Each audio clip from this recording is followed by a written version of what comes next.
89 on up, homies, the show where you gon' get Cali history. It's told with respect and dignity. Spoken by jihad so vividly. He's taking over the industry, giving y'all some download imagery. Damn you, if you ain't hitting them likes, come on, subscribe. Check out the channel and I bet it will make you decide to tune in every chance you get. It's lit, and some of y'all can learn a bit from this gangster shit.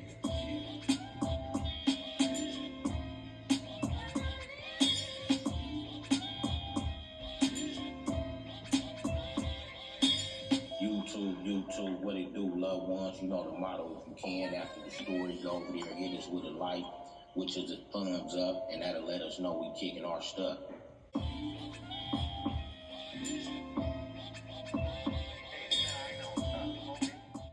I want to thank the homeboy G. Lee Deuce for the intro from the legendary Monumental Historical Hip Hop album, Banging on Wax. You can reach him on Instagram at Solid From Day One. YouTube, what it do, loved ones? Welcome to another segment of 89 on up with On the Edge with BJ, APB. And tonight we got a hell of a piece of content about the matriarchs, mothers of our neighborhoods, homeboys' mothers, or even homegirls' mothers.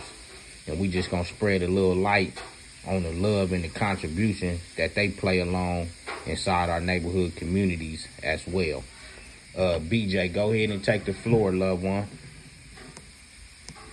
Thank you, bro. I appreciate you. As always, I would like to say peace and blessings to everyone out there. Shout out to all those that couldn't make it to see the show. Rest in peace to all those that didn't get to be here to see us do our thing, dog. And with that said, I'd like to begin by talking about the matriarchs.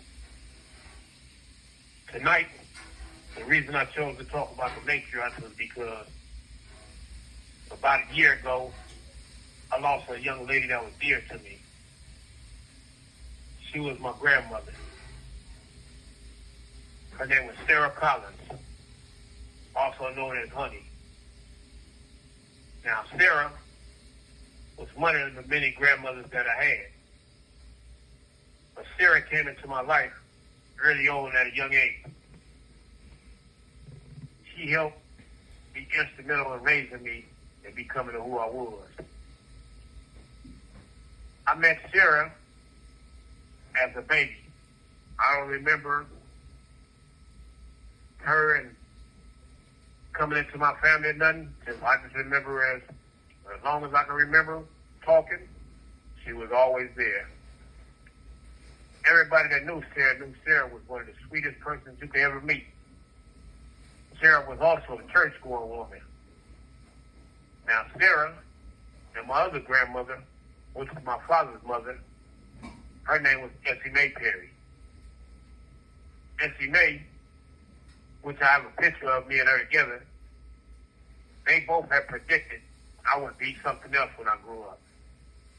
You know, sometimes when we kids, we all cute and cuddly, nobody knows what we actually gonna be. But those two used to always tell me one day I was gonna be something else. They always told me I was gonna be a ladies' man. And they always told me I was going to grow up to be successful. Through my years of gangbanging, I never thought I would be successful. I didn't know how to become successful. But today, I'm a successful griot.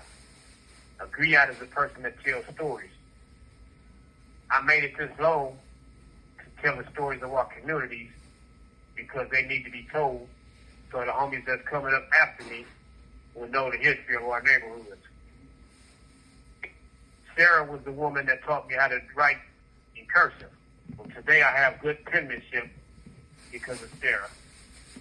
Sarah also was a beautiful mother to all her kids.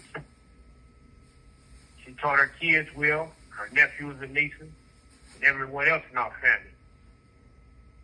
Sarah had no problem giving you whatever you wanted, and she always had a kind word to say. The last time I talked to Sarah, she told me she was dying. I shed a tear. It really hurted me to hear someone be so strong in the hour knowing they're dying any day now, but they're strong enough to tell you that they're dying. That really bothered me because I'm not that strong when it comes to me losing my loved one. I take it very hard. And the last thing I remember Sarah saying was, "Baby John, please pray for me." And I got a chance to pray for her. Growing up, I never got to pray for neither one of my grandmothers because growing up, they tried to make me go to church, and I was rebellious against church. But before she died, I told her, I said, "Grandma, I want you to know something." I said, "I've been studying Islam." And I prayed for her in Arabic. I wanted her to be proud of me, and I wanted to show her that I learned a different language other than English. And when I started off the prayer with A'udhu Billahi Shaitanir Rajim, Bismillah Rahmanir Rahim, I saw her eyes light up. She smiled. She was proud of her baby boy. She was also proud that I had reignited with the love of my life. And when I reignited with the love of my life, I told Sarah I was going to marry this young lady. And I explained to her why I wanted to marry her. This young lady saved me when I was a baby in my baby crib. Other than that, I wouldn't be here to this day talking to y'all. I was born with asthma. I was born with very bad asthma. And when I was young, about 2 years old, I fell face down in my baby crib and had an asthma attack and almost died. This young lady was in the baby crib with me to pick me up and save me. I never forgot that favor.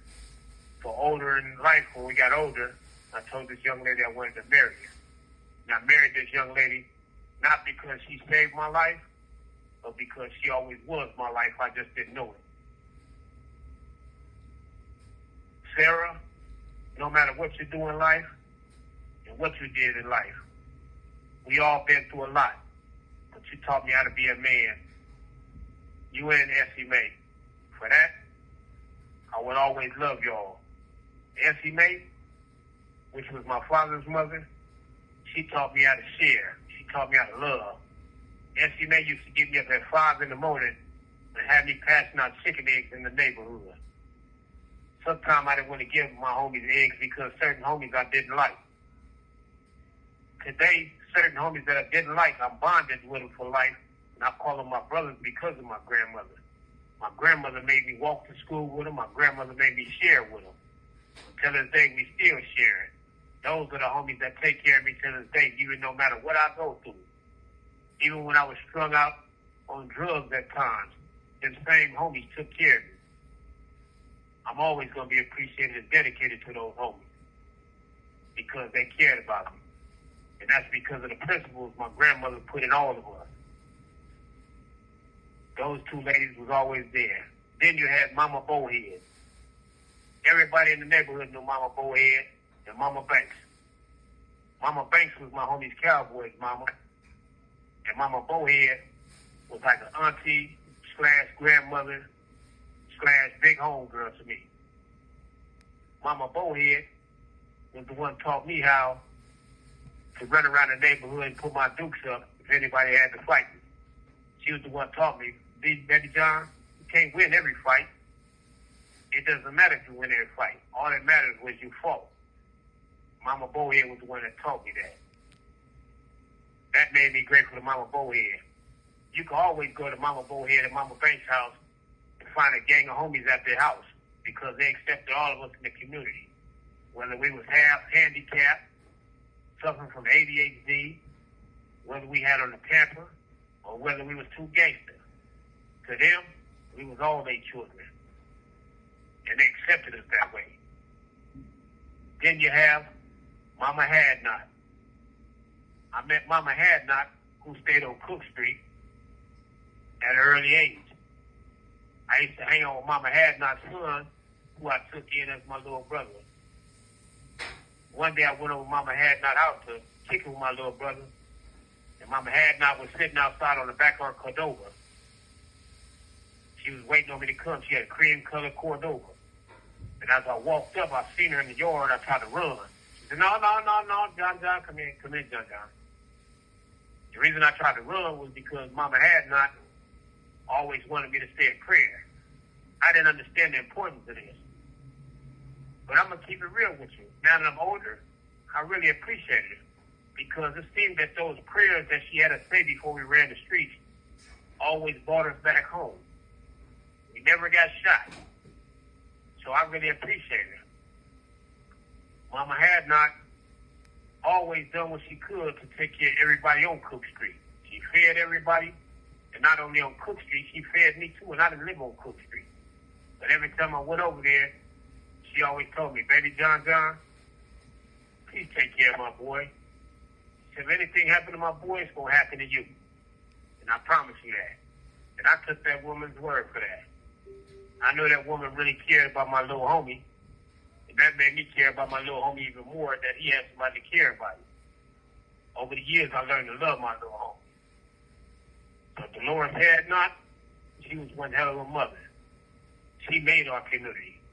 The contribution that she put in made us who we are. Then you have Mama Jackie Khan. Jackie Khan was the mother of the APs. This was my homie's no-good's mother. Jackie was the one used to walk us to school, made sure we made it to school, and she hung out in the apartments every day to make sure all of us understood what was going on. She made sure every one of us got an education. She let us hang at the house. Of course, she let us ditch a couple of times, but overall, Jackie made sure we was at school. And when we wasn't at school, Mama Jackie told the homegirl Lily to make sure we took our butt to school. And Lily had no problem with making sure we go to school.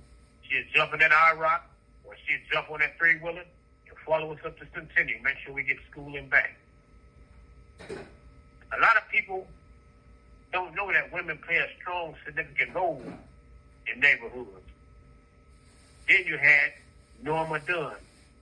Those that don't know who Norma Dunn was the homegirl Dee Dee and Tanya's mama, and the homeboy baby boy mama.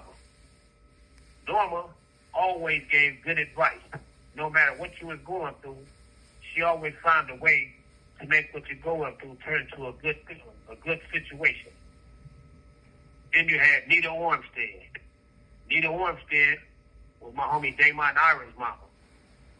Nita Ormstead took me in and let me go to school from her house to Vanguard. She let me use her address so I could go to Vanguard and get an education.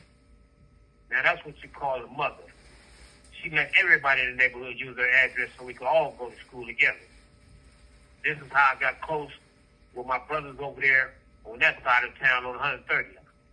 These dudes became my brothers. All the homies on 130th through Nita Armstead. Then you had Diane Savage, which was my homie Biko and Mashika's mother. Diane used to walk around the neighborhood and always give a kind word. But she always told us, don't be like me. Be better than me. Get y'all butt in school. Put them Shermans down. But we used to see Diane smoking Sherman and we thought it was cool. So we wanted to smoke them. But whenever she caught us smoking them, she would take them from us and make us get our butt in school. Then you had Beverly Gammage.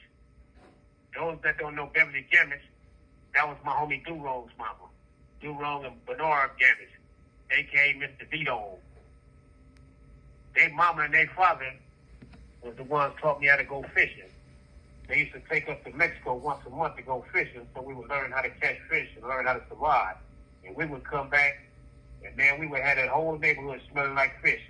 So they stayed on Avalon, and Avalon used to stay smelling like fish. So we used to clean the fish and throw it out in the alley, throw all the scales in the alley. Then you had Patricia Keynes. Patricia Keynes was my homie Ratman's mama. Patricia patrolled Midland and taught us all how to live and survive. Patricia used to always have a pot of chitlins going. And when she had that pot of chitlins going, she would make sure everybody up and down Midland and all around town and everywhere around there eat those chitlins. Even if you didn't like pork, you ate some chitlins. Beverly Gammage. May God rest her soul. Beautiful woman. Then you had Phyllis Ferguson, a.k.a. Mama Fo. This was my homie D-Dog's mama. Now, Phyllis was a fighter. Phyllis had us all, that whole block out there fighting. She always made sure we fight. Phyllis made sure there was going to be no punks on 124th Street. That's for sure. Everybody knew Mama Phyllis. Mama Phyllis did not play no games. If she had to get out there and fight you, trust me, you was going to get out there. Mama Phyllis raised Keisha and Vito to be significant fighters. And she also made sure that that community knew who her son and her daughter was, and her oldest son, Elliot, through all the things that they done. Mama Phyllis, I would never forget her, because she always spoke to me. She always used to make sure we was in that front yard wrestling every day. She made sure we was fighting. That's how I learned how to wrestle, with Mama Phyllis having us in her front yard. Then you had Mama King. Mama King was Hot Link's grandmother. Mama King used to come over to the house in her Benz, and she would sit up and play dominoes all day long, smoking on Newports. What was funny, we used to get mad because nobody could beat Mama King at dominoes. That's how good she was. We didn't know if she was cheating or not. If she was a good cheater. But Mama King was the king of dominoes. And as we played dominoes, all she wanted was a Newport, a little drink, and she used to give us the kind word. Then you had Mrs. Porter, which is Boo Man's grandmother. She raised Concrete and Big Mike. Oh, you know, to let you know right there, she was a hell of a woman. The Big Mike and Concrete was something else. Big Mike's still something else in his older age.